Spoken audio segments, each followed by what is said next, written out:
তো ইকো শুনতেছো? তুমি দুইটা লাইভ ওপেন করছো।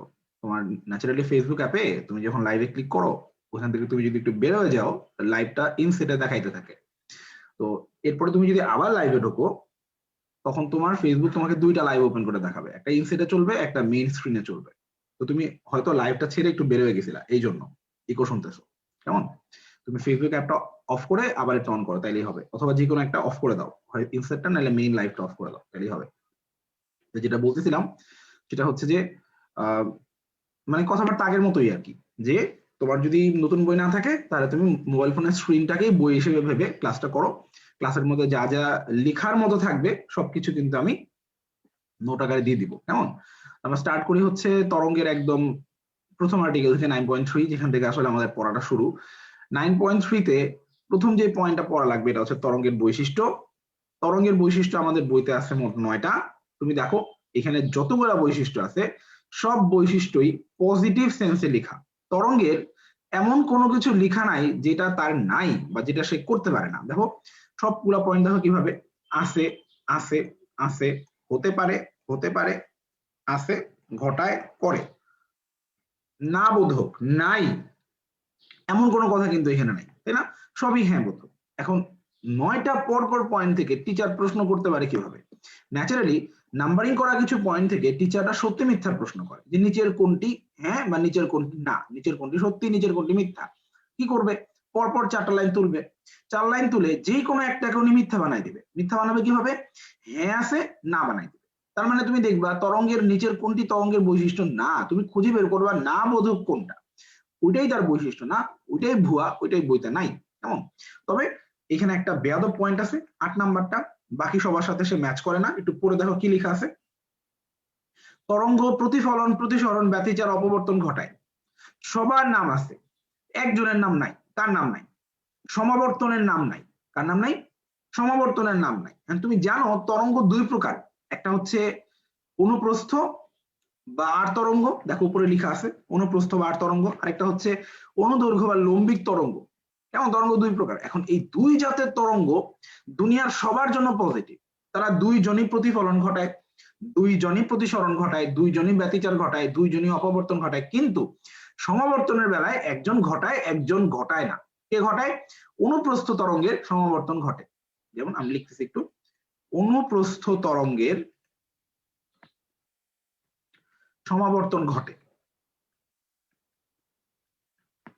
কেমন? অনুদৈর্ঘ্য তরঙ্গ সমাবর্তন ঘটায় না।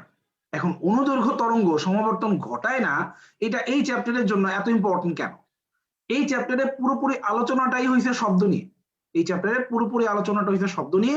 শব্দ একটা অনুদৈর্ঘ্য তরঙ্গ, তো শব্দ সবকিছু ঘটায়। শব্দ শুধু অনুদৈর্ঘ্য, মানে অনুদৈর্ঘ্য হওয়ার কারণে শব্দ শুধু সমাবর্তন ঘটায় না। এটা এই চ্যাপ্টারের জন্য একটা খুবই ইম্পর্টেন্ট নেগেটিভ লাইন, কারণ এই চ্যাপ্টারটাই শব্দের জন্য। তো শব্দ সমাবর্তন ঘটায় না, এটা হচ্ছে এখানের একমাত্র নেগেটিভ লাইন। কেমন? তাহলে আমরা এটা পড়ে ফেললাম, বাকি সব পজিটিভ, শব্দের সমাবর্তন হয় না। এতটুকু পড়লে আমার এখানের পড়া কমপ্লিট। এরপর দেখো লেখা আছে তরঙ্গের প্রকারভেদ। তরঙ্গ আমাদের এই মানে বই অনুযায়ী, নতুন এডিশনের বই অনুযায়ী তরঙ্গকে তিন ভাবে ভাগ করা যায়। 3বার। কিরকম? জেনারেলি সাধারণত সরল তরঙ্গ 2 প্রকারের, মানে জেনারেল যে কেসটা সেটা হচ্ছে আর তরঙ্গ বা অনুপ্রস্থ, আরেকটা হচ্ছে তোমার লম্বিক তরঙ্গ বা কি অনুদৈর্ঘ্য তরঙ্গ। এটা হচ্ছে জেনারেল প্রকারভেদ। যে তরঙ্গ কয় প্রকার, আসলে 2 প্রকার দেখায় দিবে। আর যদি বলে শক্তি প্রবাহের দিক অনুসারে তরঙ্গ কয় প্রকার, উল্লেখ করে দিবে শক্তি প্রবাহের দিক অনুসারে তরঙ্গ কয় প্রকার, তখন তরঙ্গ হবে 3 প্রকার: একমাত্রিক, দ্বিমাত্রিক, ত্রিমাত্রিক। আমি জানি তোমাদের গতিবিদ্যা ক্লাসটা হয়েছে, সিফাত ভাইয়া তোমাদের পড়াইছে। গতিবিদ্যা ক্লাসে তুমি এটা পড়ছো যে পৃথিবীতে যত বস্তু আছে সমস্ত বস্তুই ত্রিমাত্রিক। পৃথিবীতে কোনো একমাত্রিক বস্তু নাই, পৃথিবীতে কোনো দ্বিমাত্রিক বস্তু নাই। কিন্তু শর্ত সাপেক্ষে বোঝার সুবিধার জন্য আমরা কিছু বস্তুকে দ্বিমাত্রিক কল্পনা করে নেই, কিছু বস্তুকে আমরা একমাত্রিক কল্পনা করে নিই। যেমন ধরো, মনে করো তোমার কাছে একটা বই আছে, বই, এই বইয়ের একটা দৈর্ঘ্য আছে, একটা প্রস্থ আছে, এই বই এর একটা গভীরতা আছে। গভীরতাটা কেন আসছে? কারণ বইয়ের মধ্যে কিছু পেজ আছে, এই জন্য এই বইয়ের কিছু গভীরতা আছে। তাহলে এই বইটার 3টা মাত্রা আছে, দৈর্ঘ্য, প্রস্থ, গভীরতা বা উচ্চতা। তাহলে আমি এই বইটাকে বলতে পারি একটা ত্রিমাত্রিক বই, তাই না? এখন ধরো আমি এই বইটাকে দ্বিমাত্রিক বলতে চাচ্ছি, কিভাবে বলবো? আমি এই বইটার পেজ কমাইতে থাকবো, পেজ কমাইতে কমাইতে কমাইতে কমাইতে মনে করো আমি এক পেজে নিয়ে আসছি। মনে করো তোমার কাছে এখন একটা এক পেজের বই আছে, তাহলে কি এই বইয়ের থিকনেস, এই বইয়ের গভীরতা কি অনেক কমে গেল না? গেল কিনা? এখনো কিন্তু তার কিছু না কিছু গভীরতা তো আছে, একটা পেজেরও তো একটা থিকনেস থাকে, থাকে না? তার মানে এখনো কিন্তু ত্রিমাত্রিক। বাট আমি যদি বলি এটা একটা পাতলা বই, পাতলা বই, তাহলে আমি কল্পনা করতে পারি যে এই বইয়ের থিকনেস খুবই কম, যেটা না ধরলেও চলে। তখন আমি বলতে পারবো যে হ্যাঁ একটা মাত্রা চলে গেছে, থিকনেসটা নাই। তাহলে এখন এই বইটা কি? একটা দ্বিমাত্রিক বই। তার মানে আমি কিন্তু ওই চ্যাপ্টারে পড়ছিলাম পাতলা ধাতব পাত, মনে আছে পড়ছিলাম দ্বিমাত্রিক বস্তু কল্পনা করার জন্য সামনে একটা পাতলা শব্দ অ্যাড করতে হয়। তার মানে দ্বিমাত্রিক বস্তু আসলে দুনিয়াতে নাই, আমরা শুধু শর্ত সাপেক্ষে বোঝার জন্য একটা বিশেষ শব্দ দিয়ে তাকে কল্পনা করতেছি। আবার যেমন ধরো একমাত্রিক, সরু সুতা, তাই না? সামনে একটা ওয়ার্ড দেয়া লাগে সরু সুতা, নাহলে আমরা বুঝি না যেটা একমাত্রিক। এখন এইখানেও তুমি এইভাবে ব্যাপারটা বুঝবা যে দুনিয়ার সব তরঙ্গই ত্রিমাত্রিক তরঙ্গ। ত্রিমাত্রিক তরঙ্গের কোনো শর্ত দেওয়া লাগে না, নর্মাল যে কোনো তরঙ্গ ত্রিমাত্রিক। দেখো এই যে তোমার এই যে ত্রিমাত্রিক তরঙ্গ, আলো, শব্দ, নরমাল, কোনো এক্সট্রা কোনো শব্দ দেয় নাই। আর দেখো একমাত্রিকের জন্য দেখো কি দিচ্ছে, সুতা বরাবর, মানে কি তোমার বোঝাচ্ছে যেটা হ্যাঁ একমাত্রিক বস্তু কল্পনা করতে হবে। তারপর দেখো পানির উপরিভাগে প্রবাহিত তরঙ্গ দ্বিমাত্রিক তরঙ্গ, এটা মানে কি? মনে করো একটা পানিতে ঢেউ নাই, একটা পুকুরের পানিতে মনে করো ঢেউ নাই, তার মানে পানি আপ ডাউন হচ্ছে না, উপরে নিচে যাচ্ছে না। তো সেই পুকুরে মনে করো একটা ছোট পোকা হাঁটতেছে পুকুরের পানির উপর দিয়ে, ছোট পোকা যেটা পানিতে ডুবে যায় না, সাপোজ একটা পিঁপড়া, একটা মাকড়সা। এখন সেই পিঁপড়াটা কিন্তু শুধুমাত্র সামনে পিছনে অথবা ডানে বামে মুভ করতে পারবে। যেহেতু পানির মধ্যে কোনো ঢেউ নাই, তার মানে পিঁপড়াটার কিন্তু আপ ডাউন বরাবর কোনো গতি থাকবে না। তার মানে পিঁপড়ার গতিটা একটা মাত্রা হারাচ্ছে। তো আমরা এটাকে বলতে পারি দ্বিমাত্রিক তরঙ্গ। কেমন? তোমার একমাত্রিক, দ্বিমাত্রিক, ত্রিমাত্রিক পড়া হয়ে গেল। ত্রিমাত্রিক হচ্ছে নর্মাল তরঙ্গ, যেটাতে কোনো শর্ত থাকবে না, সুতা থাকলে একমাত্রিক, আর পানি উপরিভাগ বললে দ্বিমাত্রিক। এর বাইরে আসবে না, কারণ আমাদের বইতে আর নাই। কেমন? এইবার আরেকটা আছে, সেটা হচ্ছে মাধ্যমের ভিত্তিতে তরঙ্গ কয় প্রকার? মাধ্যমের ভিত্তিতে নরমালি তরঙ্গ দুই প্রকার, কি কি? অনুপ্রস্থ, অনুদৈর্ঘ্য। তোমার হচ্ছে শক্তি প্রবাহের দিক অনুযায়ী তিন প্রকার, কি কি? একমাত্রিক, দ্বিমাত্রিক, ত্রিমাত্রিক। আর হচ্ছে মাধ্যমের ভিত্তিতে তরঙ্গ হচ্ছে দুই প্রকার। এক ধরনের তরঙ্গ থাকবে যাদের চলার জন্য মাধ্যম লাগবে, আরেক ধরনের তরঙ্গ থাকবে যাদের চলার জন্য মাধ্যম লাগবে না। স্বাভাবিক, মাধ্যমে তো যদি দুই প্রকার হয়, তাহলে এক প্রকার তরঙ্গ থাকবে যাকে চলার জন্য মাধ্যম লাগবে, আরেক ধরনের তরঙ্গ থাকবে যাকে চলার জন্য মাধ্যম লাগবে না। চিন্তা করো, মাধ্যম কি জড় পদার্থ না জীব পদার্থ? মাধ্যম তো জড় পদার্থ, তাই না? তো জড় পদার্থ মানে যন্ত্র, যেই তরঙ্গ চলার জন্য মাধ্যম লাগবে মানে যন্ত্র লাগবে, সেই তরঙ্গের নাম হবে যান্ত্রিক তরঙ্গ। কি তরঙ্গ? যান্ত্রিক তরঙ্গ। আর যেই তরঙ্গ চলার জন্য মাধ্যম লাগবে না, এটা আমরা অলরেডি ভৌত আলোক বিজ্ঞান চ্যাপ্টারে পড়ে আসছি। এই তরঙ্গের নাম হচ্ছে তাড়িত চৌম্বক তরঙ্গ। কি তরঙ্গ? তাড়িত চৌম্বক তরঙ্গ। তার মানে এই তরঙ্গের এক্সাম্পল নিয়ে তোমার ভয় পাওয়ার কিছুই নাই। তুমি তাড়িত চৌম্বক তরঙ্গের যেটা ছক পড়ছিলা, সেই ছকে তুমি যেই সমস্ত তরঙ্গের নাম পড়ছিলা, অবলোহিত, এক্স রে, মাইক্রোওয়েভ, দৃশ্যমান আলো, ইনফ্রারেড, রাডার তরঙ্গ পড়ছিলা না, গামা রশ্মি, এইগুলা সবই তাড়িত চৌম্বক তরঙ্গ। আমরা এগুলাকে মনে রাখতে পারি কিভাবে? এগুলার সবার বেগ আলোর বেগের সমান। এগুলার সবার বেগ কি? আলোর বেগের সমান।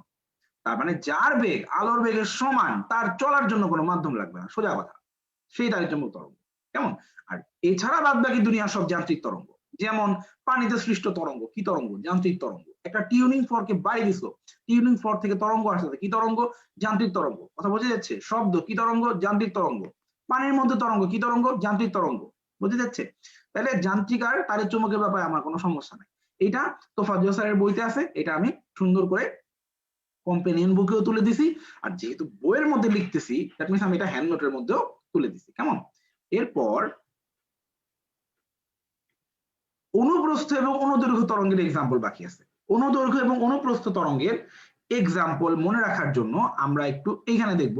দেখো, অনুদৈর্ঘ্য তরঙ্গের জন্য নিচে দেখবা হাইলাইটেড করা কিছু পয়েন্ট আছে, মানে হলুদ কালারে হাইলাইট করা। এই পয়েন্টগুলোর জন্য আমি তোমাকে একটু বলি, আমাদের ইসাক, তপন, তোফাজ্জল স্যারের বই মিলায়ে অনুপ্রস্থ তরঙ্গের এক্সাম্পল আছে মোট 13টা, আর অনুদৈর্ঘ্যের এক্সাম্পল আছে মোট 3টা। তাহলে অবশ্যই অবশ্যই 13টা মনে রাখার চাইতে 3টা মনে রাখা বেটার।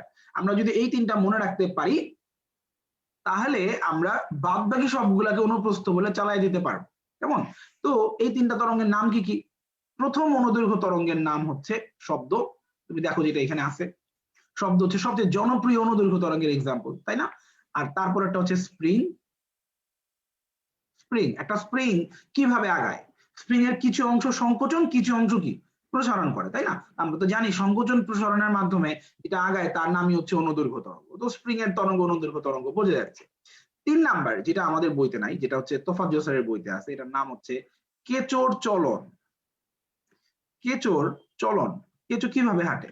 কেঁচো তার বডির একটা অংশ প্রসারিত করে, একটা অংশ সংকুচিত করে, তারপর ক্রল করে করে হাঁটে, তাই না?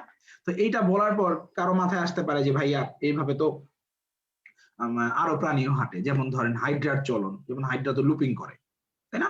তারপর সমারসল্টিং করে। তা আমি তাকে পাল্টা বলতে পারি যে যেমন ধরো এরকম তো আরো হয়, যেমন ধরো তোমার চলন, ছোটবেলায় তুমি তো এমনি হাঁটতা হামাগুড়ি দিয়ে দিয়ে, তাই না?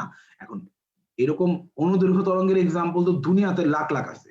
সমস্যা হচ্ছে মেডিকেল ভর্তি পরীক্ষার প্রশ্ন তো দুনিয়া থেকে হয় না, বই থেকে হয়। আমাদের বইতে আছে মাত্র 3টা, তার মানে আমরা এই 3টার বাইরে পড়বো না। এই 3টার বাইরে যা থাকবে সবই কি অনুপ্রস্থ। এখন তোমার মাথায় প্রশ্ন আসতে পারে যে ভাই আপনি তো শেষের 2টা বাদ দিয়ে গেলেন, এই 2টার কথা তো বললেন না, ঢোলের বাড়ির তরঙ্গ বা বাঁশির সুর এগুলো তো বললেন না। দেখো ঢোলে বাড়ি দিলে তো শব্দই তৈরি হয়, তাই না? তো আমাদের শব্দ অলরেডি বলে দিছি, নতুন করে কেন বলবো? বাঁশি শুরু তো শব্দই, তার মানে আমাদের এক্সট্রা ওইগুলা বলার কোনো দরকার নাই। আমরা মনে রাখবো 3টা শব্দ, স্প্রিং, কেঁচোর চলন। এর ভেতরে পড়লে অনুদৈর্ঘ্য, এর বাইরে চলে গেলে অনুপ্রস্থ। তাই আমার আর এগুলা নতুন করে নোট করা লাগতেছে না, কেমন? এগুলো আমি হ্যান্ড নোটের মধ্যে সুন্দর করে তুলে দিছি। এইবার আমাদের যেটা লাগবে সেটা হচ্ছে তোমার তরঙ্গ সংক্রান্ত কয়েকটি ভৌত রাশির সংজ্ঞা, খুব ইম্পর্টেন্ট। ফিজিক্সে যে কোনো জায়গাতে সংজ্ঞা থাকলে আমরা কিভাবে পড়ি বলতো? আমরা কি সংজ্ঞার পুরোটা পড়ি নাকি কিওয়ার্ড পড়ি? তোমাদের গতিবিদ্যা ক্লাসে সিফাত ভাইয়া পড়াইছিল না কিভাবে আমরা কিভাবে পড়ি? আমরা কিওয়ার্ড পড়ি। এখানে প্রত্যেকটা সংজ্ঞায় আমি একটা করে কিওয়ার্ড দাগাই দিচ্ছি, যে পূর্ণ কম্পনের সংজ্ঞায় এমন একটা শব্দ আছে যে শব্দটা অন্য কোনো সংজ্ঞাতে নাই, শব্দটা ওই সংজ্ঞার জন্য ইউনিক। তুমি ওই শব্দটা মনে রাখলেই তোমার পুরো সংজ্ঞাটা মনে থাকবে। এইখানে এই কিওয়ার্ড পড়ার পাশাপাশি যেটা তোমার লাগবে সেটা হচ্ছে যে 2টা জিনিস লাগবে। একটা হচ্ছে 6 নম্বরে, দেখো 6 নম্বরে বিস্তার লেখা আছে। বিস্তার, এই বিস্তারের মধ্যে তুমি খেয়াল করো যে আই সমানুপাতিক এ স্কয়ার একটা সমীকরণ দাগানো আছে, আই সমানুপাতিক এ স্কয়ার। এই সমীকরণ থেকে বাংলায় কিভাবে প্রশ্ন আসতে পারে? বাংলায় মাধ্যমের বিস্তার বাড়াবো, মাধ্যমে তরঙ্গের বিস্তার বাড়াবো, শব্দের তীব্রতা বাড়বে না কমবে? অবশ্যই বাড়বে, বর্গের সমানুপাতিক তো, তাই না? আমাদের বইতে বিভিন্ন পাতায় এই আই এর সাথে মানে তীব্রতার সাথে বিভিন্ন রাশির সমানুপাতিক, বর্গের সমানুপাতিক টাইপের কিছু ইকুয়েশন আছে। এইগুলাকে আমরা ছড়ায় ছিটায় না পড়ে এগুলাকে আমরা একসাথে মিলায় পড়বো। কোত্থেকে পড়বো দেখাই। সর্বশেষ যে সংখ্যাটা দেখো, তরঙ্গের তীব্রতা, এটার মধ্যে তুমি দেখবে একটা বিশাল বড় অজগরের মতো বিশাল বড় সমীকরণ আছে। দেখো আই সমান সমান 2 রো পাই স্কয়ার এ স্কয়ার এন স্কয়ার বি। তুমি দেখো তুমি এখানে যেটাই বলো না কেন সবাই হয় সমানুপাতিক অথবা বর্গের সমানুপাতিক। তার মানে এখান থেকে তোমার প্রশ্ন যেটাই হোক না কেন তুমি কিন্তু উত্তর খুবই ইজিলি করতে পারবা। যেমন ধরো তোমাকে বললো এই বলতো দেখি মাধ্যমের ঘনত্ব বাড়াবো, শব্দের তীব্রতা বাড়বে না কমবে? তুমি কি বলবা? বাড়বে, সমানুপাতিক তো। মাধ্যমের বেগ বাড়াবো, শব্দের তীব্রতা বাড়বে না কমবে? অবশ্যই বাড়বে। মাধ্যমের তরঙ্গের বিস্তার বাড়াবো, শব্দের তীব্রতা বাড়বে না কমবে? অবশ্যই বাড়বে। আমি কম্পাঙ্ক বাড়াবো, শব্দের তীব্রতা কি হবে? বাড়বে। কারণ যেটাই বলতেছি সেটাই কি হয় সমানুপাতিক না বর্গ সমানুপাতিক। এখন এদের একটা ব্যতিক্রম ধর্মী ইকুয়েশন আছে, এইটা দেখো আই সমানুপাতিক 1/r²। দেখো তুমি কি এই জিনিসটা এইভাবে মনে রাখতে পারো কিনা যে দূরত্ব একমাত্র যাকে বাড়াইলে তীব্রতা কমে, বাকি যা বাড়াবো তীব্রতা বাড়বে। ব্যাপারটা বোঝো, এটাই কিন্তু অ্যাকচুয়ালি মনে রাখার স্টাইল। আমরা সব জায়গাতে ব্যতিক্রম কোনটা ওইটাকে গিয়ে খপ করে ধরবো। কিভাবে আমরা বলবো কি দূরত্ব একমাত্র যাকে বাড়াইলে তীব্রতা কমে, বাকি যা বাড়াবো তীব্রতা বাড়বে। তাহলে আমার একবারে পড়াটা কমপ্লিট হয়ে যাচ্ছে। তাহলে আই সমানুপাতিক 1/r² হচ্ছে আমার মনে রাখার কি সিস্টেম, এটা দিয়ে আমি মনে রাখবো। এইবার এইখানে এই সমীকরণগুলোর বাইরে 3টা কনফিউজিং লাইন আছে। কনফিউজিং লাইন আমি দেখাচ্ছি তোমাকে 3টা কনফিউজিং লাইন। নাম্বার 1, 9 নম্বরে তরঙ্গ বেগের মধ্যে তুমি দেখবে একটা লাইন আছে, মাধ্যম ভেদে একই শব্দের বেগ বিভিন্ন, কিন্তু বিভিন্ন শব্দের বেগ একই মাধ্যমে সমান। লাইনটা মাথা ঘোরাচ্ছে, কিন্তু একটা কনফিউজিং লাইন। আরেকটা আছে দেখাই তোমাকে, আরেকটা আছে দাঁড়াও। তরঙ্গ দৈর্ঘ্য, খেয়াল করো তরঙ্গ দৈর্ঘ্যের জন্য তুমি দেখবা নিচের দিকে দেখবা কোনো একটি মাধ্যমে বিভিন্ন শব্দের তরঙ্গ দৈর্ঘ্য বিভিন্ন, একই শব্দের তরঙ্গ দৈর্ঘ্য বিভিন্ন মাধ্যমেও বিভিন্ন। মানে ব্যাপারটা একটু কনফিউজিং লাগতেছে না? তো আমরা এই জিনিসটা মানে একটু গুছাইতে চাই, কারণ আমাদের সূত্র কি জানো, ভি সমান সমান এফ ল্যামডা। বেগের জন্য একটা কনফিউজিং লাইন, কম্পাঙ্কের জন্য একটা কনফিউজিং লাইন, ল্যামডার জন্য একটা কনফিউজিং লাইন, এই তিনটাকে আমরা সুন্দর করে গুছাইয়া পড়তে চাই। তোমাদের কম্প্যানিয়ন বুকে দেখাচ্ছি, দাঁড়াও, 103 নাম্বার পেজ, 103 নাম্বার পেজে তুমি দেখবা তরঙ্গের জন্য ক্লাস নোট একটা পাতা আছে, ক্লাস নোট। এইখানে একটু ভুল আছে, আমি একটু ঠিক করে দিব, হ্যাঁ, একটু আমার সাথে সাথে পড়ো। বিভিন্ন সেকেন্ড লাইনে প্রথম যে সমান কথাটা আছে এটাকে কেটে দাও। সেকেন্ড লাইনে প্রথম যে সমান শব্দটা আছে এটাকে কেটে দাও। আমরা আগে এই জিনিসটা একটু বোঝার চেষ্টা করব, এরপরে আমরা একটা শর্টকাট দিব। তা আগে আমি তোমাকে ব্যাপারটা একটু বোঝাই, শোনো। মনে করো এটা হচ্ছে তুমি, এই যে তোমার হাত, এই যে তোমার ঠ্যাং, তোমার নাম হচ্ছে আবুল, ঠিক আছে? এই যে তোমার বন্ধু, এই তোমার বন্ধুর নাম হচ্ছে বাবুল, তোমার বন্ধু হচ্ছে সবুজ কালারের বন্ধু, ঠিক আছে? সবুজ কালারের বন্ধু, সে তোমার দিকে তাকায় আছে, তুমি অন্য দিকে তাকায় আছো, কেমন? কেউ কারোর দিকে তাকাচ্ছ না। তো তোমার এই আবুল আর বাবুল তোমরা দুইজন একটা রুমের মধ্যে বসে আছো, একটা রুমের মধ্যে। এখন আবুল গান গাচ্ছে, বাবুলও গান গাচ্ছে, মানে তুমি গান গাচ্ছ, তোমার বন্ধুও গান গাচ্ছে, ঠিক আছে? এখন তোমরা দুইজন যে গান গাইতেছো, তোমাদের দুইজনের ভয়েস কিন্তু আলাদা, তার মানে তোমরা দুইজন দুইটা আলাদা তরঙ্গ তৈরি করতেছো। খেয়াল করো, মানুষ হচ্ছে তরঙ্গ উৎপাদনের মেশিন, মানুষ শব্দ তরঙ্গ উৎপাদনের মেশিন, কথা বললেই মানুষের ভয়েস থেকে শব্দ তৈরি হয়। তাইলে তোমরা এখানে মানুষ দুইজন, তোমাদের ভেতর থেকে যে শব্দ তরঙ্গ বেরোবে এই শব্দ তরঙ্গ দুইটা আলাদা, ঠিক আছে? এখন তোমার এবং তোমার বন্ধুর ভয়েসের টোন কিন্তু ডিফারেন্ট, তার মানে তোমার এবং তোমার বন্ধুর কম্পাঙ্কও কিন্তু আলাদা। তাহলে আমি কি এটা বলতে পারি কম্পাঙ্ক তরঙ্গ ডিপেন্ডেন্ট? তরঙ্গ যদি আলাদা হয় কম্পাঙ্ক আলাদা হবে, কারণ তোমাদের দুইজনের ভয়েস থেকে দুইটা আলাদা কম্পাঙ্কের তরঙ্গ বেরোচ্ছে, তরঙ্গ দুইটা আলাদা, তাহলে কম্পাঙ্ক আলাদা। তাহলে কম্পাঙ্ক কি? তরঙ্গ ডিপেন্ডেন্ট, তরঙ্গের উপর নির্ভরশীল। তরঙ্গ সেম হলে কম্পাঙ্ক সেম, তরঙ্গ ডিফারেন্ট হলে কম্পাঙ্ক ডিফারেন্ট। এখন ধরো কথার কথা, বাবুল এখন দৃশ্যের বাইরে, এখন তুমি শুধু তোমাকে নিয়ে চিন্তা করো, আবুলকে নিয়ে চিন্তা করো। মনে করো তুমি এতক্ষণ ধরে বাতাসের মধ্যে কথা বলতেছিলা, মানে তুমি নর্মাল একটা রুমে বসে কথা বলতেছো, কথাটা বাতাসের মধ্যে ছড়াচ্ছে, কেমন? এই তুমি যদি পানির মধ্যে যাও, পানির মধ্যে ঢুকে গিয়ে তুমি যদি আবার কথা বলা শুরু করো, কল্পনা করে এমন একটা স্টেপ, তুমি পানির মধ্যে ঢুকে গেছো, তুমি কথা বলা শুরু করছো, তোমার কম্পাঙ্ক বাতাসে যত হবে তোমার কম্পাঙ্ক পানিতেও ততই হবে। কেন হবে? কারণ তরঙ্গ ওইটা আগেও তোমারই ছিল, এখনো এই তরঙ্গটা তোমার বডি থেকেই বেরোচ্ছে, তার মানে কম্পাঙ্ক এখনো সেম থাকবে। এই যে বাতাস মাধ্যম চেঞ্জ হয়ে যে পানি মাধ্যম হয়ে গেল, তাতে কম্পাঙ্কের কোনো কিছু যায় আসে না। তাহলে কম্পাঙ্ক তরঙ্গ নির্ভর কিন্তু মাধ্যম নির্ভর না। কম্পাঙ্ক তখনই বদলাবে যখন মানুষ বদলাবে, মানে তরঙ্গ বদলাবে। বুঝে যাচ্ছে আমার কথা? এটা গেল একটা কথা। তাহলে আরেকটা জিনিস, সেটা হচ্ছে শব্দের বেগ। এবার একটু আবার বাবুলকে আবার আমি আমার দৃষ্টির মধ্যে নিয়ে আসি। তাহলে আবার মনে করো আবুল বাবুল তোমরা এক রুমে বসে আছো, মনে করো এই রুমে বাতাস আছে এবং এই রুমের টেম্পারেচার হচ্ছে 0 ডিগ্রি সেলসিয়াস। তুমি তো জানো 0 ডিগ্রি সেলসিয়াসে বাতাসে শব্দের বেগ কত? 332 মিটার পার সেকেন্ড। তুমি জানো যেটা, এটা আদর্শ মান না? এখন মনে করো তোমার বন্ধুও গান গাচ্ছে, তুমিও গান গাচ্ছ, ঠিক আছে? এই গান এই আশেপাশে ছড়াবে কত বেগে?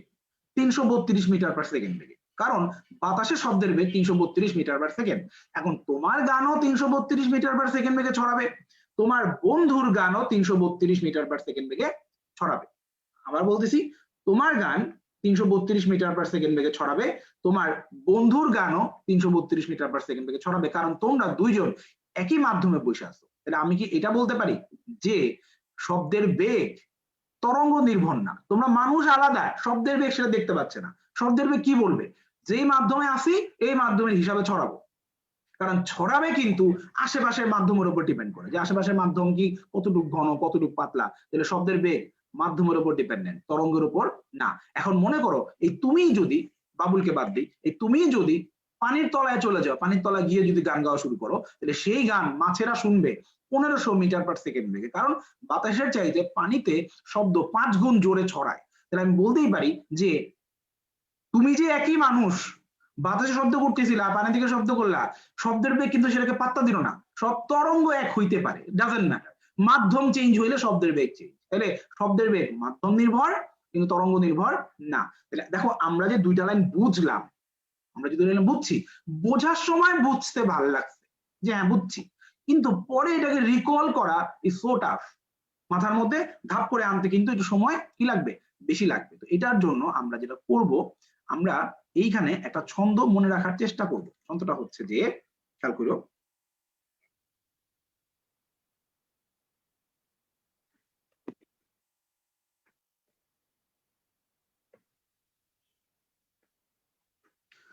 ছন্দ হচ্ছে বেতন কমান। বেতন কমান, বেতন কমানের মানে কি, বেগ মানে, বে মানে হচ্ছে বেগ, ত মানে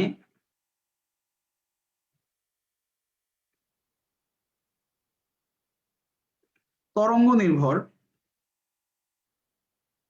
ন মানে নয়। তাহলে বেতন কমান এর মানে হচ্ছে বেগ তরঙ্গ নির্ভর নয়। তাহলে বেগ কি নির্ভর? অবশ্যই মাধ্যম নির্ভর, তাই না? বলা যায় না, দেখো। আর কমান মানে হচ্ছে কতে কম্পাঙ্ক,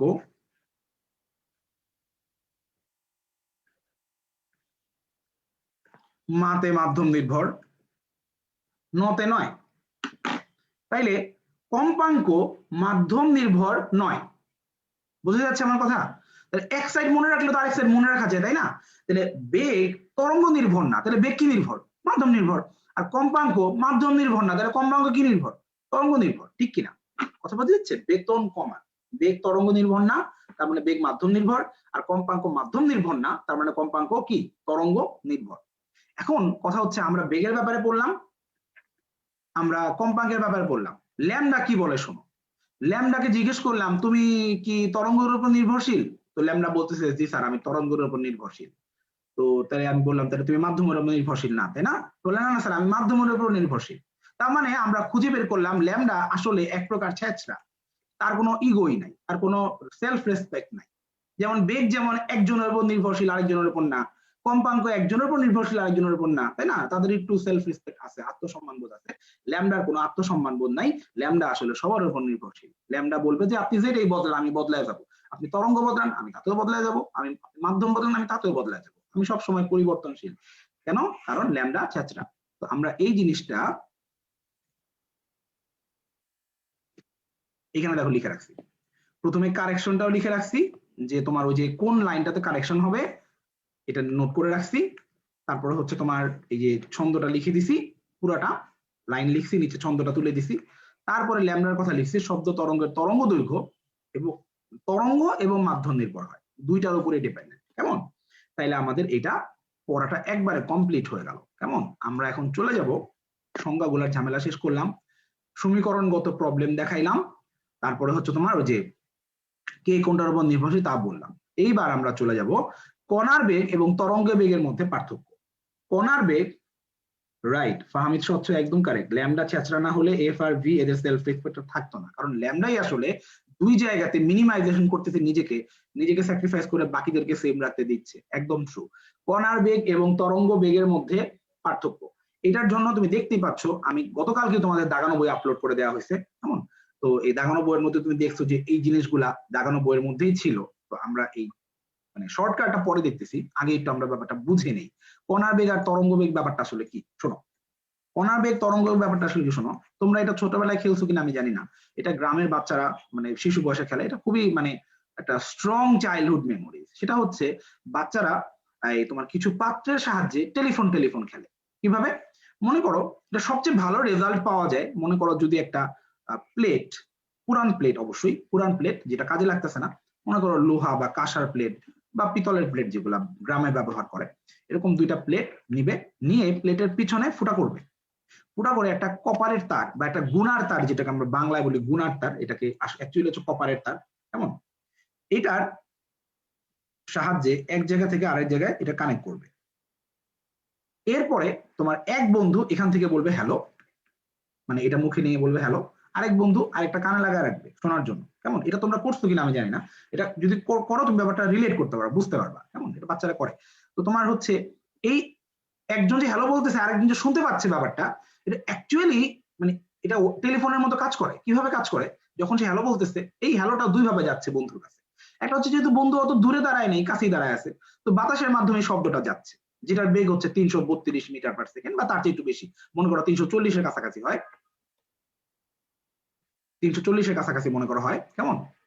তো তোমার হচ্ছে, আর পাল্টা আরেকটা হ্যালো যাবে, সেটা হচ্ছে এই লোহার যে প্লেটের মধ্য দিয়ে ঢুকে এই যে গুনার যে তারটা, কপারের যে তার, এই তারের মধ্য দিয়ে এই হ্যালোটা যাবে। এবং তুমি জানো লোহার মধ্যে শব্দের বেগ প্রায় 5000 মিটার পার সেকেন্ডের সমান। তার মানে মানে বাতাসের তুলনায় প্রায় 10 থেকে 12 গুণ বেশি স্পিডে লোহার মধ্য দিয়ে কিন্তু হ্যালোটা যায়। তার মানে ওই তোমার বন্ধু কিন্তু অপেক্ষাকৃত জোরে এই শব্দটা শুনতে পাবে যদি তোমার বন্ধু অন্য রুমে বসে হ্যালোটা শুনতে চায়। দ্যাট মিনস এটা আসলেই একটা টেলিফোনের মতো কাজ করে। কেমন? এখন কথা হচ্ছে এই জিনিসটা, এই যে কপারের তারের মধ্য দিয়ে গেল, এটা কিভাবে গেল এটা তোমাকে একটু বলি শোনো। মনে করো তোমার ফ্রেন্ড যখন বলবে হ্যালো, এই হ্যালোটার যে তরঙ্গ সেটা এই এ পয়েন্ট থেকে যাত্রা শুরু করবে। কিভাবে যাত্রা করবে? এই তরঙ্গটা এই কপারের তারের কণাগুলোকে কাঁপায় কাঁপায় সামনের দিকে যাবে।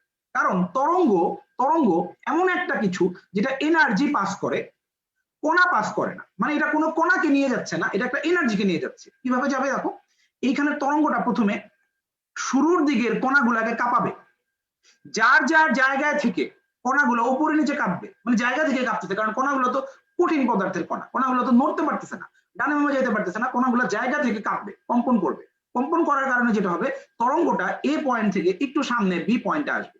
যখনই তরঙ্গটা বি পয়েন্টে আসবে, তখন এই বি পয়েন্টের সামনের কণাগুলো আবার কাঁপা শুরু করবে। মানে তরঙ্গটাকে তারা রাস্তা তৈরি করে দিচ্ছে। অনেকটা যখন কোনো মনে করো ঢাকা সিটিতে বা কোনো জায়গাতে যখন কোনো ভিআইপি যায়, তুমি দেখবা তার আগে ওই এলাকার যত ট্রাফিক পুলিশ আছে তাদেরকে বলা হয় যে আপনারা রাস্তাগুলো ক্লিয়ার করে রাখেন, যেন চৌরাস্তার মোড়ে যেন কোনো মানুষ না থাকে। এটা প্রোটোকল বলে এটাকে। কেমন? এই টাইপের কাজটা করতেছে। এই কণাগুলা এই তরঙ্গটাকে প্রোটোকল দিচ্ছে, সামনের দিকে যাওয়ার রাস্তা তৈরি করে দিচ্ছে। যখনই এই তরঙ্গটা বি পয়েন্ট থেকে মনে করো আবার সি পয়েন্টে চলে আসলো, তখন এই সামনের দিকের কণাগুলো আবার নাচানাচি শুরু করবে, তরঙ্গটাকে যাওয়ার জায়গা তৈরি করে দিবে। আর পিছনের কণাগুলোর কি হবে, যখনই কোনো তরঙ্গ ওই কণাগুলোকে পাস করে চলে যাবে, কণাগুলোর কাজ যেহেতু শেষ, কণাগুলোর কাঁপবে না। তাহলে তুমি বুঝতেছো প্রত্যেকটা জোনের কণাগুলা তখনই কাঁপবে যখন তরঙ্গটা তাদের এলাকা ক্রস করে যাবে। তাহলে আমি কি বলতে পারি কণার বেগ ধ্রুবক না, কণার বেগ নিয়মিত পরিবর্তনশীল। যখন তার মধ্যে দিয়ে কোনো তরঙ্গ যাবে সে তখন কাঁপবে, তখন তার বেগ আছে। যখন তার মধ্যে দিয়ে তরঙ্গটা চলে যাবে তখন সে আর কাঁপবে না, কারণ তার তরঙ্গ পাস করা হয়ে গেছে, তার এখন আর কোনো বেগ নাই। এবং কণাগুলা কখনোই সামনের দিকে আগাইতে পারে না, তরঙ্গ সামনের দিকে আগায় যায়, কণাগুলো এক জায়গাতে ফিক্স থাকে, শুধু জায়গা থেকে উপরে নিচে কাঁপে। এই ব্যাপারটা কি বুঝতে পারছো কিনা? এই ব্যাপারটা কি বুঝতে পারছো কিনা? তো আমরা এই জিনিসটা এখন এখানে পার্থক্যের মধ্যে দেখবো। এটা খুবই ইজি। তুমি দেখো কণার বেগের মধ্যে একটা না আছে না, তো আমরা বলবো কণার বেগ মানেই সমস্ত না বোধক জিনিসপত্র আসবে। দেখো 1 নাম্বার, কণার বেগ সময় এবং অবস্থানের সাথে পর্যায়ক্রমে পরিবর্তিত হয়। মানে কি, একটু পরপর তার বেগ চেঞ্জ হয়ে যাচ্ছে, তার মানে কণার বেগ ধ্রুবক না, সেম থাকে না, তার না বোধক। 2 নাম্বার, মাধ্যমের কণাগুলো ডানে বামে স্থান পরিবর্তন না করে, অথচ তরঙ্গ কিন্তু ডানে বামে যাচ্ছে, কিন্তু মাধ্যমের কণাগুলো ডানে বামে যাবেন না, দেখো না বোধক, শুধু জায়গায় থেকে উপরে নিচে কি হয়, কম্পিত হয়। আর তরঙ্গের জন্য দেখো সবই হ্যাঁ বোধক, তরঙ্গ বেগ ধ্রুবক থাকে, মাধ্যমের মধ্য দিয়ে নির্দিষ্ট বেগে অগ্রসর হয়, অগ্রসর মানে কি সামনের দিকে যায়, তাই না? তাহলে এটা জড়তা বেশি হলে বেগ বেশি হবে না কম? জড়তা বেশি হলে বেগ বেশি হবে নাকি কম? জড়তা বেশি হলে ভর বেশি হবে, ভর বেশি মানে কণার ঘনত্ব বেশি, অবশ্যই বেগ বেশি হবে। কেমন? জড়তা বেশি মানে কি, ভর বেশি, ভর বেশি মানে কি কণার ঘনত্ব বেশি, তার মানে অবশ্যই কি হবে, তোমার তরঙ্গের বেগ বেশি হবে। যেমন বায়ু মাধ্যমের তুলনায় লোহা মাধ্যমে তরঙ্গের বেগ বেশি, ব্যাপারটা এরকম আর কি। আচ্ছা, আপাতত আমরা অনেকক্ষণ থিওরি পড়ছি। তোমার বই নাই, তোমার বই 2019 সালের এডিশন বা তার আগের এডিশন, 2019 বা তার আগের এডিশন। কেমন? আবার দুইবার বলে দিয়েছি কিন্তু আমি, কণা মানে তার মধ্যে না আছে, কণার মধ্যে সবগুলা পয়েন্ট নেগেটিভ হবে। তাহলে কোনো নেগেটিভ পয়েন্ট আসলে সেটা কণার জন্য, আর কোনো পজিটিভ পয়েন্ট আসলে সেটা তরঙ্গের জন্য। আমরা অনেকক্ষণ থিওরি পড়ছি, আসলে একটু ম্যাথ করি। অঙ্ক নাম্বার হচ্ছে 2। দেখো 3টি সুষলাকার কম্পাঙ্ক যথাক্রমে 123, 369 এবং 615। 3টি সুষলাকার কম্পাঙ্ক যথাক্রমে 123, 369 এবং 615 বলছে তরঙ্গ দৈর্ঘ্যের অনুপাত নির্ণয় করো। তরঙ্গ দৈর্ঘ্য মানে ল্যামডার অনুপাত চাইছে, ল্যামডার অনুপাত চাইছে, কিসের অনুপাত? ল্যামডার অনুপাত চাইছে। দেখো তো এফ এর মান দিয়ে ল্যামডার অনুপাত চাইছে। অনুপাতের কিন্তু একটা বিশেষ নিয়ম আছে। মনে করো কোনো একটা অনুপাতের অঙ্কে তুমি উত্তর বের করলা 10:20, 10:20। এখন তুমি চিন্তা করো এই উত্তরটা কি 10:20 থাকবে নাকি অ্যান্সারের মধ্যে 1:2 থাকবে বলো তো? অনুপাত মানে কি? যতবারই ছোট করে দিব, তার মানে অনুপাতের উত্তরে অলওয়েজ কিছু না কিছু দিয়ে ভাগ করে ছোট করতে হয়। তাহলে আমার যেই ডাটাগুলো দেয়া আছে এফ এর মানগুলা, এগুলাকে আমি কিছু না কিছু দিয়ে ভাগ করে ছোট করব। তো তোমাকে ট্রিক্সটা বলে দেই। ট্রিক্স হচ্ছে সংখ্যাগুলো এমন ভাবে থাকে যেন প্রথমটাকে দিয়ে সবগুলাকে ভাগ যায়। সংখ্যাগুলা এমন ভাবে থাকে যেন প্রথমটাকে দিয়ে সবগুলাকে ভাগ যায়। তার মানে আমরা 123 দিয়ে সবগুলাকে ভাগ করব। ভাগ করলে কত হবে দেখো, প্রথমটা হবে 1, তারপর একটা 3, তারপর একটা 5। কেমন? তোমাকে এই ভাগ করার জন্য খুব বেশি কষ্ট করতে হবে না, কারণ তুমি দেখবা ভাগফলগুলো অলওয়েজ 1 থেকে 6, 7 এর মধ্যেই হবে। 1, 2, 3, 4, 5, 6, 7 এগুলোর মধ্যে তুমি দেখবা হবে। তো তুমি যখন ভাগটা করবা তুমি চাইলে নিজেকে চেকও করতে পারো। কিভাবে দেখো, এই যে 123 দিয়ে 369 কে ভাগ করলে যে 3 হয়, তুমি কেমনে বুঝবা? দেখো এই যে 3 এর সাথে এই 3 এর ক্রস গুণ করো। 3 থেকে কত? 9।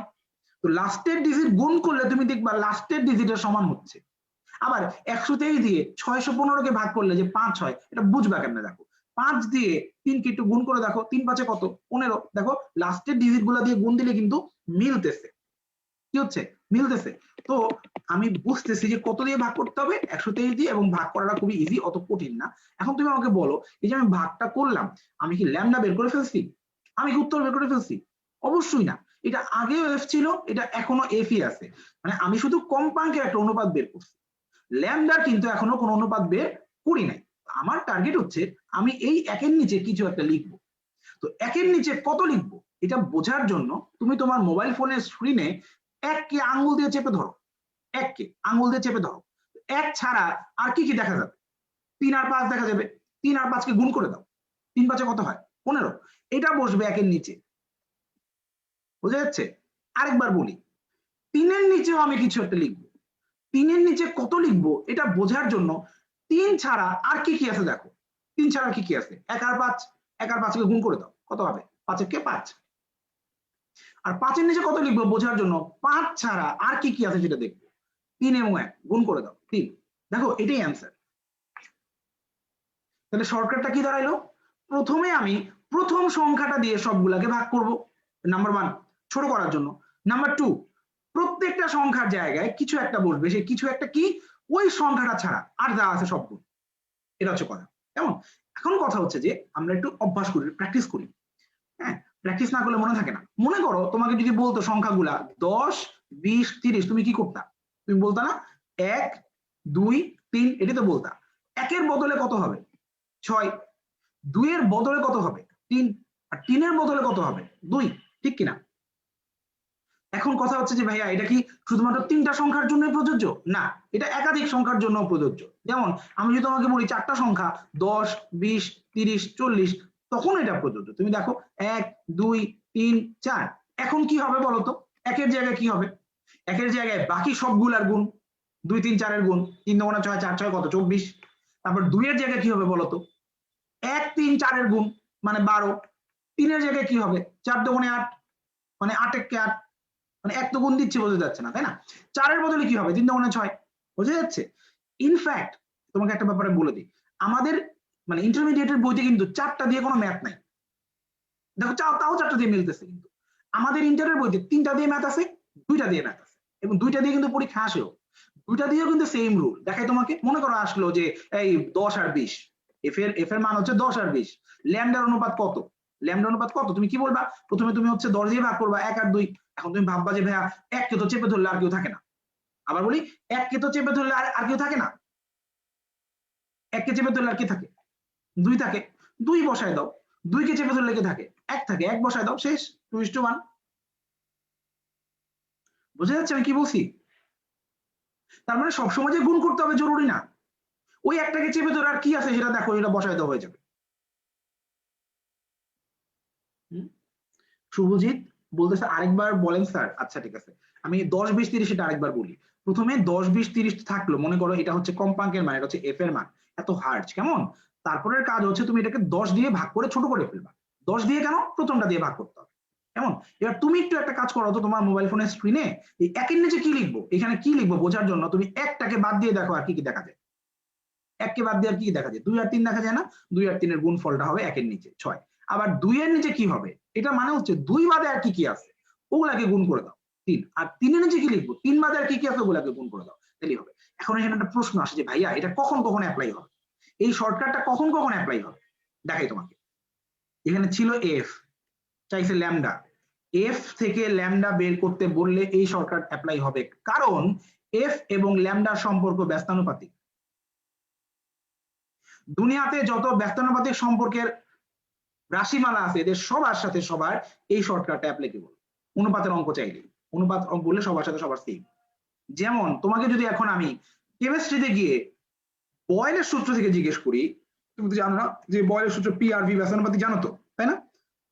তোমাকে বললো যে একটা জায়গায় 3টা পাত্র আছে, পাত্র 3টার আয়তন হচ্ছে 123 ml, 369 ml, 615 ml। পাত্র 3টিতে গ্যাস রাখার পর গ্যাসগুলো পাত্রের গায়ে যে চাপ দেয় সেই চাপের অনুপাত কত? তার মানে কি তোমাকে ভি দিয়ে জিজ্ঞেস করলো, ভি দিয়ে জিজ্ঞেস করলো যে 123, 369 আর 615 হলে পি এর মান কত? তখনও কিন্তু সেম রুল, কারণ ভি আর পি ব্যস্তানুপাতিক, বোঝা যাচ্ছে? তার মানে হচ্ছে ভি এর অনুপাত হবে 1:3:5 আর পি এর অনুপাত হবে 15:5:3, যেটা আমরা মাত্র একটু আগে করলাম। হ্যাঁ, এরপরে পোলাপানের কি হয় জানো? ওই যে তোমার এই কি বলে বসতে দিলে খাইতে চায়, এই টাইপের আর কি। কিরকম যে বলবো ভাইয়া ব্যস্তানুপাতিকের জন্য তো শিখলাম, সমানুপাতিকের জন্য আপনার কি খেয়াল, মানে সমানুপাতিকের জন্য নিয়ম কি হবে? আমি বললাম যে সমানুপাতিক কেন লাগবে? 60, 40, 80 থাকলে 40 দিয়ে ভাগ করতাম। আমি তো বলছি সব সময় প্রথম সংখ্যাটা সব সময় এমন সংখ্যা থাকবে যেগুলাকে দিয়ে তুমি সবগুলাকে ভাগ করতে পারবা। প্রথমে কিন্তু এরকম থাকবে না 60, 40, 80 থাকবে না। প্রথমে সবসময় এমন সংখ্যা থাকবে যেটা তুমি সবগুলাকে ভাগ করতে পারবা, বুঝা যাচ্ছে? 40 থাকে, বাকিগুলো 40 এর গুণিতক হবে, যেমন 40, 80, 120 এরকম হবে। কেমন? আচ্ছা, আপাতত এটাতে আসি। তো যে বলতেছে ভাই সমানুপাতিক বললে আপনি কি করতেন? সমানুপাতিক কেন লাগবে? বলে ভাই দেখেন চার্লসের সূত্র তো বলছে ভি সমানুপাতিক টি। এখন তুমি চিন্তা করো সমানুপাতিক বলতে আসলে কি বোঝায়? মানে হচ্ছে ভি এর অনুপাত যা টি এর অনুপাত তাই হবে, এটাই তো সমানুপাতিক বোঝায়, তাই না? তার মানে যদি সমানুপাতিকের ম্যাথ আসে তাহলে আমার 3 নাম্বার লাইন পর্যন্ত যাওয়ার দরকারই নাই, কারণ আমার 2 নাম্বার লাইনে যে ভি এর অনুপাত বেরোচ্ছে এটাই আসলে টি এর অনুপাত। ভি এর অনুপাত যদি 1:3:5 হয় তাহলে টি এর অনুপাতও কি 1:3:5 হবে। বুঝে যাচ্ছে আমার কথা? তার মানে সমানুপাতিকের অঙ্ক আসবেই না, কারণ এটা কোনো ম্যাথই না, আসবে ব্যস্তানুপাতিক। আমাদের জন্য রুল একটাই, এই যে এটা বড় থেকে ছোট থাকলে সবসময় ছোট থেকে বড়তে সাজিয়ে নিবা, কোনো সমস্যা নেই। সবসময় ছোট থেকে বড়তে সাজিয়ে নিবা, আর সবসময় ছোট থেকে বড়তেই থাকে। এত টেনশন করতেছো কেন? আমরা তো বইটার অ্যাডমিশন টেস্ট দিচ্ছি না, মেডিকেল অ্যাডমিশন টেস্ট দিচ্ছি। অঙ্ক নিয়ে অত ঝামেলা করে না এখানে, বই যা আছে ওইটাই তুলে দেয়। 8 নাম্বার, এইটা আমাদের এই চ্যাপ্টারের সবচাইতে ইউনিক ম্যাথ। ইউনিক কেন বলে দিচ্ছি, দেখো অঙ্কের লাইনটা খেয়াল করো, কি চাইছে? শলাকা দ্বয়ের কম্পাঙ্ক নির্ণয় করো। শলাকা দ্বয়ের কম্পাঙ্ক, দ্বয় মানে কয়টা? দুইটা।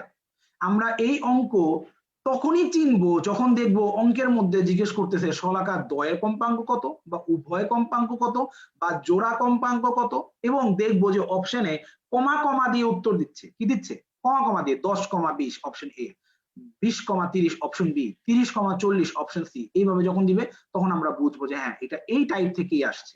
তো এই অঙ্ক করার উপায় কি? এই অঙ্কের খুবই চমৎকার একটা শর্টকাট আছে। শর্টকাটটা হচ্ছে যে অঙ্কের মধ্যে মাত্র 3টা সংখ্যা থাকবে, মাত্র 3টা সংখ্যাগুলা খুঁজে বের করতে পারলেই উত্তর বের হয়ে যাবে। আসলে আমরা সংখ্যাগুলো খুঁজে বের করি। প্রথম সংখ্যা 218 লিখলাম, শলাকা দ্বয়ের কম্পাঙ্কের পার্থক্য 218 লিখলাম। এবার দ্বিতীয় সংখ্যা, বাতাসে শলাকা দুটি যে তরঙ্গ উৎপন্ন করে, বাতাসে শলাকা দুটি যে তরঙ্গ উৎপন্ন করে তাদের একটি দুটি পূর্ণ তরঙ্গ দৈর্ঘ্য, একটি দুটি পূর্ণ তরঙ্গ দৈর্ঘ্য, অপরটি 3টি পূর্ণ তরঙ্গ দৈর্ঘ্যের সমান। তার মানে কি দাঁড়াইলো? একটার 2 ল্যামডা আরেকটার 3 ল্যামডার সমান, তাই তো বলা আছে নাকি? একটা 2 ল্যামডা আরেকটার কয় ল্যামডা সমান? 3 ল্যামডা সমান। তাহলে আমরা পাইলাম 2 ল্যামডা, আমরা পাইলাম 3 ল্যামডা। আবার একটু রিপিট করি জিনিসটা, কি চাইবে কি দেখে বুঝবো? আমাদের এই শর্টকাট, শলাকা দ্বয়ের কম্পাঙ্ক নির্ণয় করো। শলাকা দ্বয়, তাহলে জোড়া উত্তর চাইবে। আমাদের সংখ্যা থাকবে মোট 3টা, না কম না বেশি, এক্সাক্ট 3টা। একটা হচ্ছে আরো এটা বের করলাম, একটা হচ্ছে একটার দুইটা পূর্ণ তরঙ্গ দৈর্ঘ্য মানে 2 ল্যামডা, আরেকটা হচ্ছে আরেকটার তিনটা পূর্ণ তরঙ্গ দৈর্ঘ্য মানে 3 ল্যামডা সমান। তাহলে আমরা 2 ল্যামডা 3 ল্যামডা লিখলাম। এইবার কি করব, এইবার আমরা কোনাচ্চা কোনাচ্চা গুণ করে দিব। কোনাচ্চা কোনাচ্চা গুণ মানে হচ্ছে এমনে, একবার এমনে গুণ করব। দেখো তো 218 গুণন 2, ল্যামডা বাদ দিয়ে দাও মনে মনে, ল্যামডা বাদ, ল্যামডার কাজ শেষ। গুণ দিলে কত হবে, 18 নামটা বড়, 18 দুগুণে 36, তাহলে হবে 436। আবার এইবার তুমি এইভাবে কোনাচ্চা কোনাচ্চা গুণ করে দাও, 218 গুণন 3 কত হবে, 3 18 54, তার মানে 654।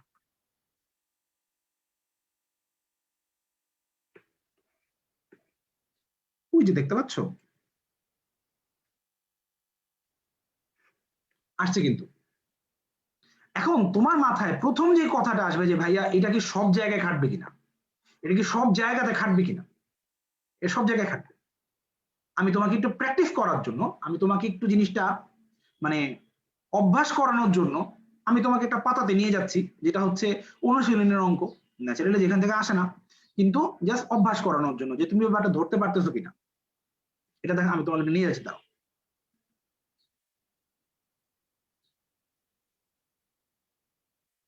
সাকিব একটু মনোযোগ দিয়ে শোনো, একটু আগে দেখে নাও, তারপরে করানোর অবশ্যই কারণ আছে একটা। তুমি কি বলতে চাচ্ছ আমি বুঝছি, অনেক বড় ম্যাথ কেন আসবে, আগে দেখো একটু তারপরে বলি। 1 নাম্বার, 1 দুটি সুশলাকার, মানে এই যে 1 নাম্বার যে অঙ্কটা, এটা যে আমাদের অঙ্ক বুঝবো কেন, তুমি দেখো তো শলাকার দ্বয়ের কম্পাঙ্ক নির্ণয় করো। শলাকার দ্বয়, শলাকার দ্বয় মানে কয়টা, দুইটা, তার মানে এটা আমাদের অঙ্কটাই। তাহলে আমরা একটু দেখি কি কি মান আছে। 118 আছে, একটার দুইটা পূর্ণ তরঙ্গ দৈর্ঘ্য মানে 2 ল্যামডা, আর একটা তিনটা সমান মানে 3 ল্যামডা সমান। তাহলে 2 আর 3 কোনাচ্চে কোনাচ্চে করে গুণ করে দাও, কত হবে 236 আর 354। দেখো মিলে কিনা, মিলে কিনা, মিলতেছে না, তাহলে এটাও কিন্তু হচ্ছে, হচ্ছে না। 1 নাম্বার গেল। এবার একটু আরেকটাতে যাই,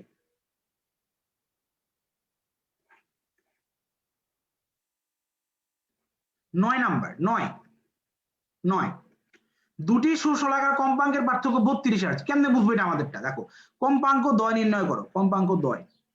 আবার কিন্তু জোড়া উত্তর বলছে, দেখছো খেয়াল করছো, কম্পাঙ্ক দ্বয়। তাহলে আমরা দেখি কি কি ডাটা আছে, 32 আছে, একটা 9টা আর একটা 10টার সমান, তাহলে আমরা পাইলাম 32, আমরা পাইলাম 9, আমরা পাইলাম 10। 9 দিয়ে 32 কে গুণ করতে খারাপ লাগে, আর 10 দিয়ে গুণ করতে খুবই আরাম, তাই না? 10 দিয়ে গুণ করলে হবে 320, তার মানে 9 দিয়ে গুণ করলেও মিলবে। দেখো যে মিলতেছে কিন্তু, কথা বোঝা যাচ্ছে।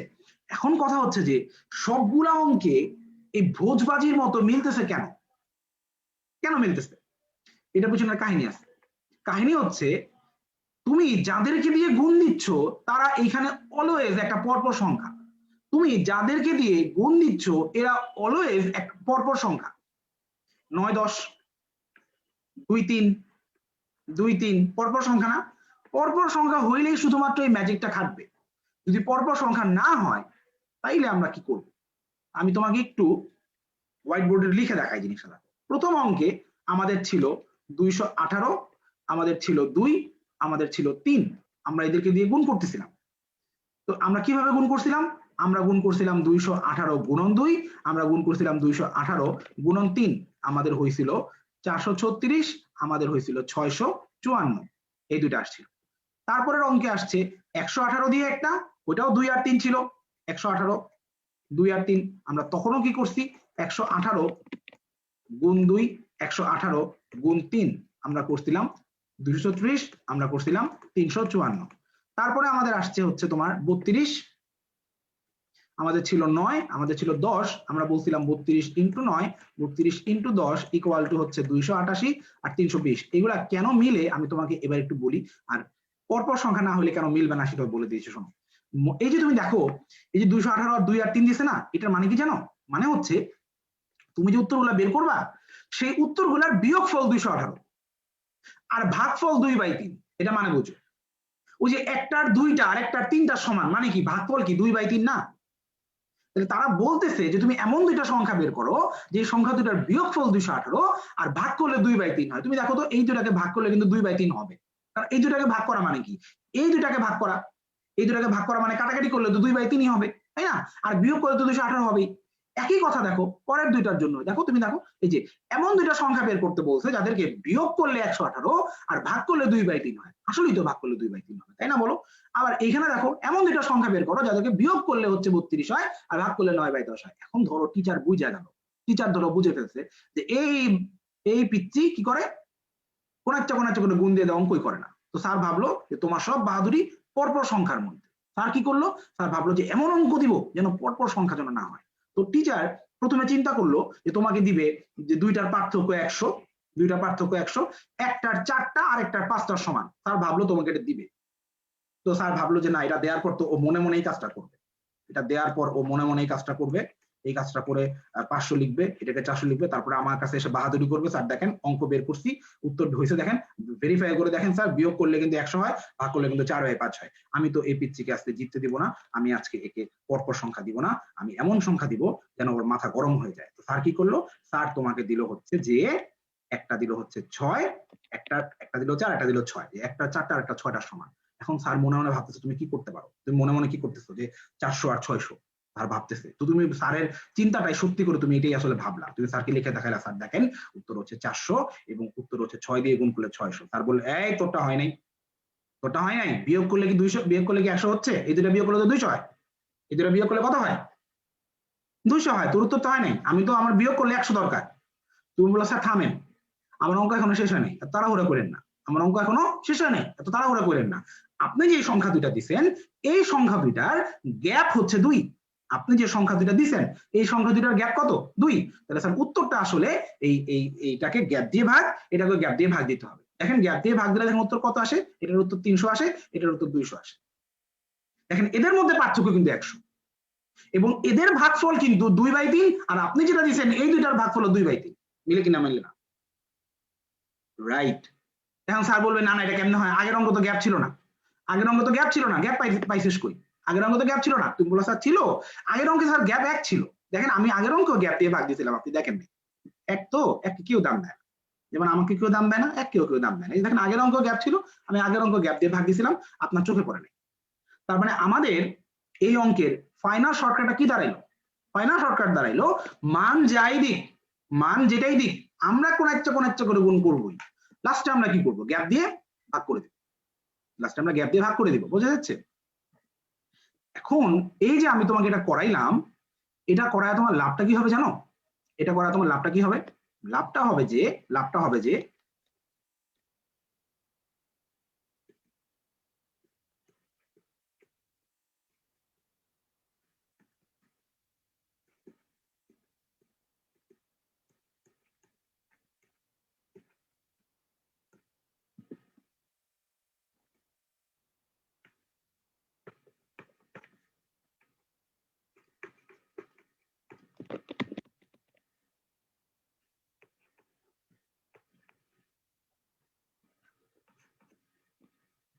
এক পারমাণবিক গ্যাসের গামা কত জানো, 1.67 না, 1.67 কে যে 5/3 লিখা যায় জানো, 5/3, 1.67 5/3 না।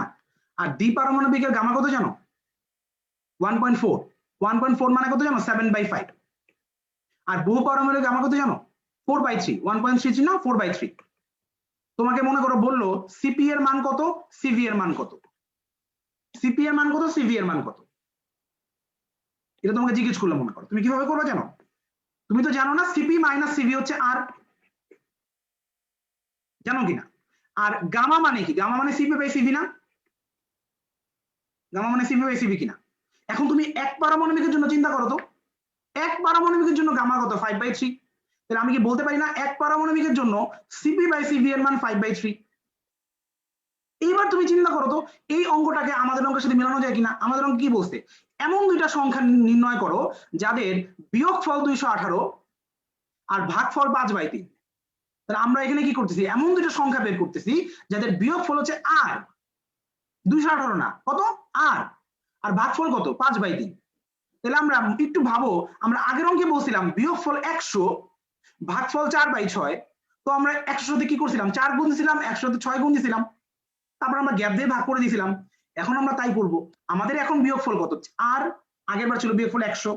এখন আমরা কি করবো জানো, এখন আমরা বলবো সিপি হচ্ছে 5R আর সিভি হচ্ছে 3R তখন আমাদের স্যার দৌড়ায় চলে আসবে, উত্তর তো মিলে নাই, এদের মধ্যে গ্যাপ তো শুধু আর না, এদের মধ্যে গ্যাপ তো 2r হয়ে যাচ্ছে, আমার এই দুটার মধ্যে গ্যাপ তো আর দরকার। তুমি বলো স্যার চিন্তা করেন না, আপনার এখানে আপনি যে সংখ্যা দুইটা দিয়েছেন 5 আর 3, এদের মধ্যে গ্যাপ কত 2, তাহলে আমিও 2 দিয়ে ভাগ করে দিব। তুমি কি বুঝতেছো সিপি আর সিভি এর মান যে মুখস্থ হয়ে যাচ্ছে? পরেরটা দেখো দ্বি পারমাণবিকের জন্য 7/5 না, তুমি কি বলবা জানো? 7r আর 5r কত দিয়ে ভাগ দিব? 2 দিয়ে ভাগ দিব, কারণ গ্যাপ 2, তাহলে 7r/2 5r/2। আর বহু পারমাণবিকের জন্য গামা কত?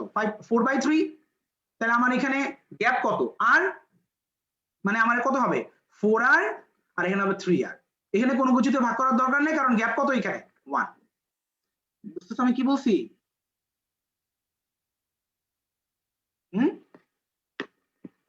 বোঝা যাচ্ছে?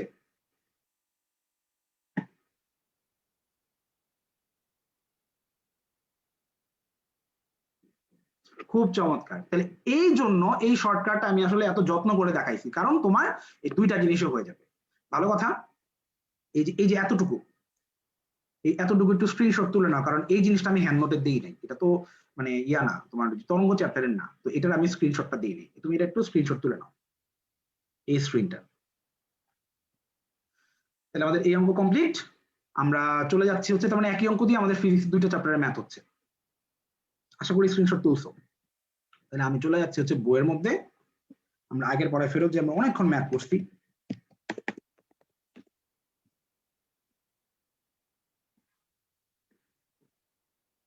আচ্ছা, অঙ্ক শেষ করছি। এবার অগ্রগামী তরঙ্গের বৈশিষ্ট্য। অগ্রগামী তরঙ্গের বৈশিষ্ট্যের মধ্যে দেখো, অগ্রগামী তরঙ্গের বৈশিষ্ট্যের মধ্যে তোমার পাশের কথা লিখে দিচ্ছি যে ক্লাস নোট, অগ্রগামী এবং স্থির তরঙ্গের পার্থক্য। এটার মানে কি আমি তোমাকে একটু বলি, শোনো। অগ্রগামী এবং স্থির তরঙ্গের বৈশিষ্ট্য আমাদের দুইটা পৃষ্ঠায় আলাদা আলাদা করে দেয়া আছে। আমরা এই বৈশিষ্ট্যগুলোকে আলাদা করে না পড়ে একটা পার্থক্যের মধ্যে নিয়ে পড়বো, কারণ পার্থক্যের এক পাশ পড়লে আরেক পাশ পড়া হয়ে যায়। তো এটার জন্য আমরা লিখে রাখছি ক্লাস নোট অগ্রগামী স্থিরের পার্থক্য। তার মানে আমরা এটা ক্লাসের শেষে ক্লাস নোট থেকে অগ্রগামী স্থিরের পার্থক্য পড়াই দিব। ক্লাস নোট থেকে ক্লাসের শেষে অগ্রগামী স্থিরের পার্থক্য পড়াই দিব। আপাতত আমরা অগ্রগামীর বৈশিষ্ট্য বাদ দিয়ে যাব, স্থিরের বৈশিষ্ট্য বাদ দিয়ে যাব। ক্লাসের মধ্যে আমরা এটা নিয়ে কাহিনী করবো না, কেমন? ক্লাস শেষে পড়ব। এইবার রাইট, এই বক্সটা তোমাদের ছিল, আছে, হ্যাঁ এই বক্সটা আছে তোমাদের কম্পেনিয়ন বুকে আছে, ইয়েতে তাপগতিবিদ্যা চ্যাপ্টারে মনে আছে।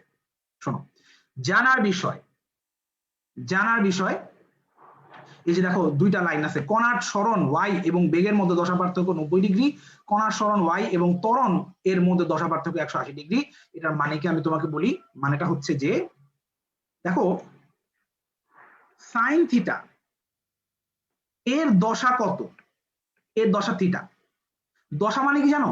দশা মানে হচ্ছে, মনে করো আমি তোমাকে জিজ্ঞেস করলাম যে তুমি কেমন আছো, তুমি বললা ভাই আমি ভালো আছি। আমি বললাম তোমার আব্বা আম্মা কেমন আছো, তুমি বললা ভাই আব্বা আম্মা সুস্থ আছে আল্লাহর রহমতে। সকালে খাওয়া দাওয়া করছো কিনা, তুমি বললা ভাই খাইছি। এই যে তুমি নিজের যা যা অবস্থার কথা বললা, এটাই তোমার দশা। দশা মানে হচ্ছে যে কোনো একটা বস্তুর সম্মুখ অবস্থাকে আমরা দশা বলি। সম্মুখ অবস্থা মানে তার বিষয় আসলে কি, সে কেমন আছে, সে কোথায় আছে, সে কত স্থানাঙ্কের মধ্যে আছে, সে কত বেগে দৌড়াচ্ছে, সে কি বসে আছে না শুয়ে আছে, এই সমস্ত ইনফরমেশন হচ্ছে তার দশা। যেমন একটা কণার বেগ তার দশা হইতে পারে, একটা কণার তোমার সরণ তার দশা হইতে পারে, একটা কণার ত্বরণ তার দশা হইতে পারে। আমরা তার ব্যাপারে যা জানি এটাই তার দশা। যেমন একটা তরঙ্গের মনে করো সমীকরণ হচ্ছে সাইন থিটা, আমরা এটার ব্যাপারে কি জানি, এটার মধ্যে থিটা আছে একটা, তাহলে এর দশা হচ্ছে থিটা। যদি বলে সাইন 45, তাহলে আমরা বুঝবো কি যে এটা হচ্ছে 45 ডিগ্রি হচ্ছে তার একটা দশা, তার অবস্থার ব্যাপারে বলতেছি। এখন তোমাকে যদি বলে যে এই বলো তো দেখি cos থিটা এর দশা কত, তখনও বলবা থিটা। হ্যাঁ, এখন যদি প্রশ্ন করে এইভাবে, এই বলতো দেখি, আমি তোমাকে হচ্ছে একটা নতুন একটা হোয়াইট বোর্ড খুলে দেখাই, বল তোমাকে জিজ্ঞেস করলে বল সাইন থিটা আর কস থিটা এর দশার পার্থক্য কত, দশার পার্থক্য কত।